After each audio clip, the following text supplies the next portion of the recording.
न सकें इकरार तो कोई बात नहीं, मेरी वफा का उनको एतबार तो है।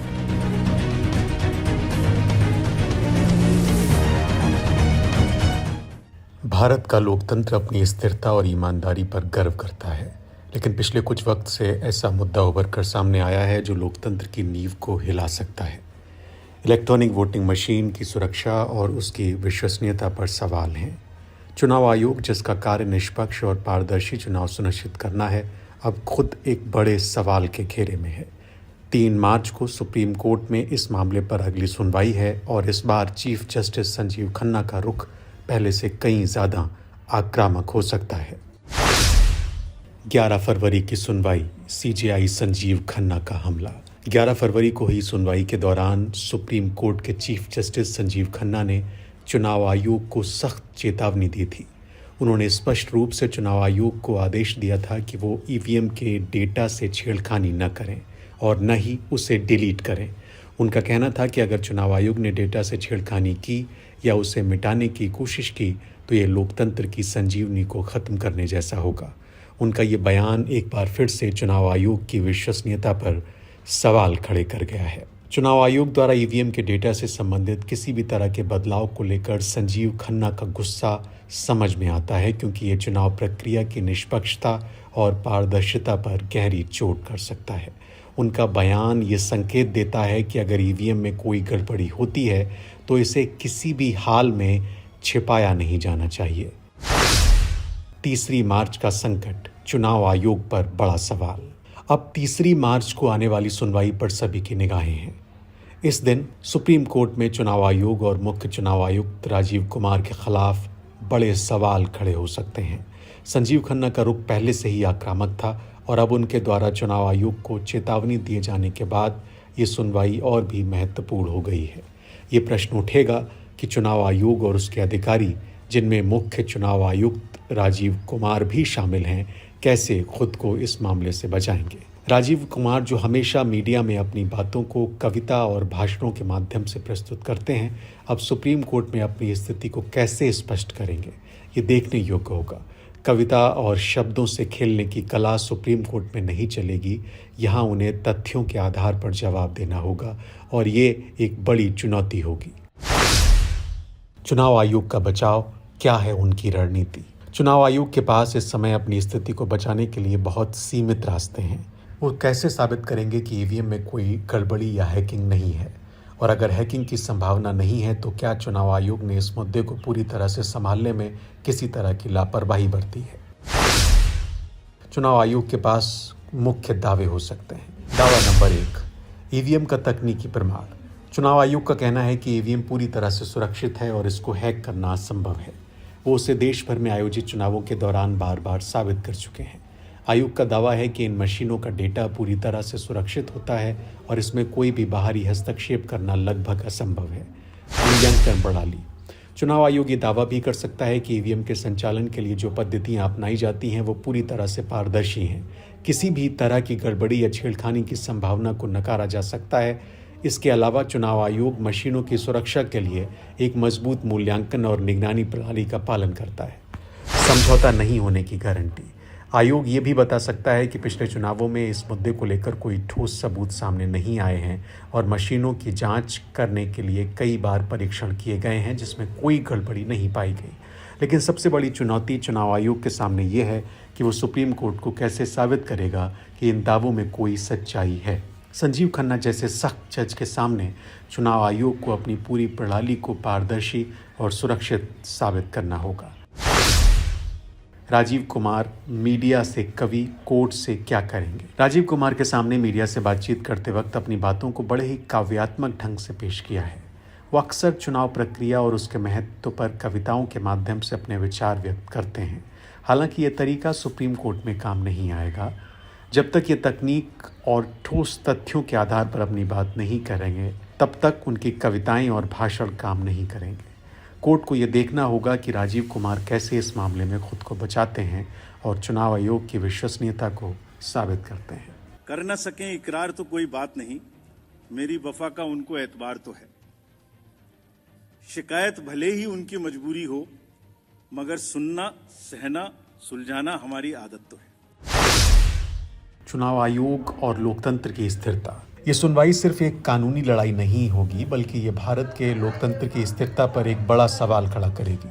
अगर चुनाव आयोग से जुड़ा ये विवाद बढ़ता है और सुप्रीम कोर्ट में इस पर गंभीर सवाल उठते हैं, तो ये भारतीय लोकतंत्र की निष्पक्षता और पारदर्शिता पर गहरी चोट हो सकती है। दूसरी ओर अगर चुनाव आयोग इस परीक्षण से बचने में सफल हो जाता है और उसे अपनी विश्वसनीयता बनाए रखने का मौका मिल जाता है, तो ये भारतीय लोकतंत्र के लिए एक बड़ी जीत होगी। लेकिन ये परीक्षा आसान नहीं होने वाली, क्योंकि अदालत के सामने साक्ष्य और तथ्य ही प्रमुख होंगे और किसी भी तरह की लापरवाही या गलतफहमी से बचना होगा। कुल मिलाकर 3 मार्च को होने वाली सुनवाई भारतीय चुनाव प्रणाली के लिए एक निर्णायक मोड़ हो सकती है। चुनाव आयोग और राजीव कुमार को इस गंभीर स्थिति से निपटना होगा। ये सुनवाई न केवल चुनाव आयोग के लिए बल्कि पूरे लोकतंत्र के लिए एक बड़ा परीक्षण है। क्या चुनाव आयोग अपनी छवि को बचाने में सफल होगा, या फिर ये मामला लोकतंत्र की स्थिरता के लिए एक बड़ी चुनौती साबित होगा? समय बताएगा, लेकिन ये तय है कुछ बड़ा होने वाला है। I will come to the EVMs. बहुत बार ईवीएम्स के बारे में हम लोग बात कर चुके हैं, लेकिन आज मैं फिर से ये सब एक पब्लिक डोमेन में डालना चाहता हूं, ताकि ये अभी अब स्लाइड्स भी आपको ये वाली सब हाथ की हाथ सोशल मीडिया पर भेजी जा रही हैं। Let me explain this properly again, क्योंकि इतने डाउट्स क्रिएट करने की कोशिश हुई है कि पब्लिक को पता लग जाना चाहिए एक बार। चुनाव की तारीख से 7 या 8 दिन पहले ईवीएम्स को कमीशन किया जाता है, उसमें सिंबल डाले जाते हैं, वो एजेंट के सामने डाले जाते हैं। उसके बाद में उसको मॉकपोल करने की छूट होती है। वो उसी दिन मॉकपोल करके देख लें सिंबल ठीक पड़ गए, उसी दिन उसमें नई बैटरी डाली जाती है, उसी दिन वो बैटरी सबके सामने में सील होती है। उसके बाद उसको उठा के ईवीएम्स को स्ट्रांग रूम में जमा किया जाता है, उन्हीं के सामने सील लगाई जाती है। उसके बाद में जिस दिन पोलिंग डे होगा उस दिन सील उनके सामने तोड़ी जाती है, and they are allowed to remain at the strong room. Polling day में डिस्ट्रीब्यूशन के बाद पोलिंग स्टेशन पे सबसे पहले कहा जाता है, आपको ये वाली सीरियल नंबर की पोलिंग ईवीएम दी गई थी, प्लीज चेक वही है, आपने सील लगाई थी, प्लीज चेक वही है, उस दिन आपने मॉकपोल किया था, आज फिर कर लीजिए, सुबह सबसे पहले फिर मॉकपोल कर लीजिए। Polling agent is inside the polling station.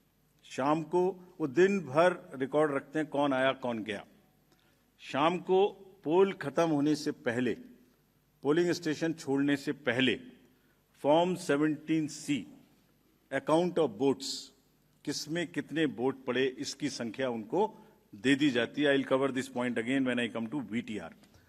EVMs को वापिस स्टोर रूम में लाया गया, फिर उनके सामने ताला लगाया गया, फिर काउंटिंग के दिन आए, फिर कहा भाई काउंटिंग में फिर देख लो वही मशीन है, फिर सील चेक कर लो। उसके बाद में फॉर्म 17C से मिला लो। अगर 17C से काउंट मिलेगा तभी काउंटिंग प्रोसीड करेगी। तो पोलिंग स्टेशन छोड़ने से पहले आपके हाथ में 17C दे दिया, काउंटिंग से पहले फिर मैच करके आपको दिखा दिया। उसके बाद 5 रैंडमली सेलेक्टेड वीवीपैट्स की गिनती भी कर ली। ये नेक्स्ट सारी चीजों को बहुत बार चैलेंज किया गया। देखिए, मैंने पिछली बार भी एक किताब आपको दिखाई थी जो हमने बनाई है, वेबसाइट पे डाली है, आज फिर दिखाता हूं। माननीय हाई कोर्ट्स और सुप्रीम कोर्ट ने क्या कहा है।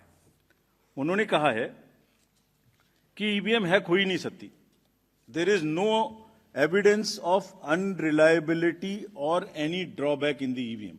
आई am circulating it, please see the details are there in the court orders are here compiled, they are on our website. There is no question of introducing virus or bug in the EVM. There is no question of invalid votes in the EVM. No rigging is possible. High Court and Supreme Court is saying continuously in different judgments which are here. No alteration in results is possible by activating a Trojan horse or a virus. Evidence inspires confidence of the court that they are tamper-proof. What else can be said? EVMs are foolproof devices for counting. Allegations of tampering are baseless. We are not saying. We are speaking now because we don't speak when elections are on. And I want to clarify this so that it remains. Questions are not asked. When asked, at least you are all equipped to check them before writing. Invention is undoubtedly a great achievement and national pride. EVM with VVPAT system ensures accuracy of voting system. ECI has successfully held free and fair elections. Lowering down of the image and prestige of the constitutional body cannot be allowed. On paper ballots, return to outdated paper ballot system is unwarranted, regressive. This is aimed at derailing the electoral process. What else can be said? Friends, everything is in the form of an FAQ available. We have uploaded, we have conveyed to from wherever these questions have come. Please refer to them. और आप हमसे जुड़े रहने के लिए subscribe करें YouTube पर, follow करें Twitter पर और लाइक करें Facebook पर। और ज्यादा जानकारी के लिए आपको टाइप करना होगा सिर्फ न्यूज़ नशा।